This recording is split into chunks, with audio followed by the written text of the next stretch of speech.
అందరికీ నమస్కారం. ఈరోజు మనం యావత్ భారతదేశం గర్వించదగిన జీవరసాయన మరియు వైద్య శాస్త్రజ్ఞుడు డాక్టర్ ఎల్లాప్రగడ సుబ్బారావు గారి గురించి తెలుసుకుందాం.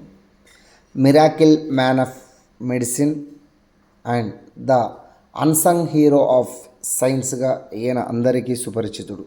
సుబ్బారావు గారు 1895 సంవత్సరం జనవరి 12న ఆంధ్రప్రదేశ్లోని భీమవరంలో ఒక నిరుపేద కుటుంబంలో జన్మించడం జరిగింది. ఆర్థికపరమైన ఇబ్బందులు ఎన్ని ఎదురైనప్పటికీ తల్లి పట్టుదలతో విద్యాభ్యాసం కొనసాగించారు. మద్రాస్ మెడికల్ కాలేజ్ నుండి మెడిసిన్, తదనంతరం ప్రత్యేక శిక్షణ కోసం హార్వర్డ్ విశ్వవిద్యాలయానికి వెళ్ళడం జరిగింది. కుటుంబంలో సన్నిహితులు న్యూట్రిషన్ డిఫిషియన్సీ కారణంగా మరణించడం ఇతనిపై తీవ్ర ప్రభావాన్ని చూపింది. ఇది ఆయనని పోషణ ఇర్రెగ్యులర్ డయాగ్నోసిస్పై పరిశోధనకు ప్రేరేపించడం జరిగింది. లెడర్లీ వంటి ప్రయోగశాలలో ఆయన నేతృత్వం వహించి బృందంతో కలిసి వయోజనులలో పౌష్టికాహార లోపాల గురించి అధ్యయనం చేశారు. పోలిక్ ఆమ్లం ప్రాకృతిక స్వరూపం, జీవకణాల్లో పాత్రపై కీలక వివరాలను ఆయన వెలుగులోనికి తీసుకువచ్చారు. బోధకాలు నివారణకు ఉపయోగించే హెట్రజాన్ ప్రపంచంలోనే మొట్టమొదటి టెట్రాసైక్లిన్ యాంటీబయాటిక్ అయిన క్లోర్ టెట్రాసైక్లిన్ అరియోమైసిన్ని కనుగొనడం జరిగింది. కీమోథెరపీలో ఉపయోగించే మందైన మెథోట్రెక్సేట్ని అభివృద్ధి చేయడంలో ఈయన కీలక పాత్ర పోషించారు. సుబ్బారావు గారు అనేక పరిశోధనలు స్ప్రూ, మైక్రోసైటిక్ అనీమియా, టైఫాయిడ్ వంటి వ్యాధుల నిర్ధారణ, చికిత్సలు మార్గదర్శకంగా మారినవి.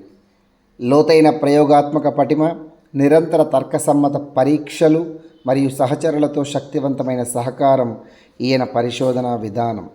ప్రతి ప్రయోగానికి స్పష్టమైన కంట్రోల్, పునరావృత పరీక్షలు మొదలైనవి ఈయన విజయానికి మూలాలు.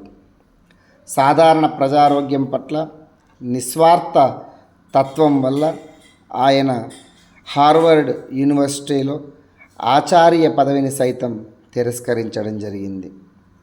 భారతదేశంలో గ్రామీణ ఆరోగ్యంలో అనేక రకాలైన లోపాలను గుర్తించి గ్రామీణ ఆరోగ్యంపై అనేక రకాల ప్రయోగాలు చేస్తూ స్వదేశ సేవకై అంకితమయ్యారు. డాక్టర్ ఎల్లాప్రగడ సుబ్బారావు గారి గౌరవార్థం భారతదేశం ఆయన స్మరణార్థం 1995 సంవత్సరంలో భారత తపాలా శాఖ స్మారక టపాను విడుదల చేసింది. ఆయన పరిశోధనలు వైద్యశాస్త్రంలో తరతరాల వరకు మార్గదర్శకంగా ఉంటుంది అనడంలో ఎటువంటి సందేహం లేదు. పట్టుదల, ఖచ్చితమైన పరిశోధనా విధానం మరియు దేశసేవ ఇవే డాక్టర్ ఎల్లాప్రగడ సుబ్బారావు జీవిత పాఠాలు.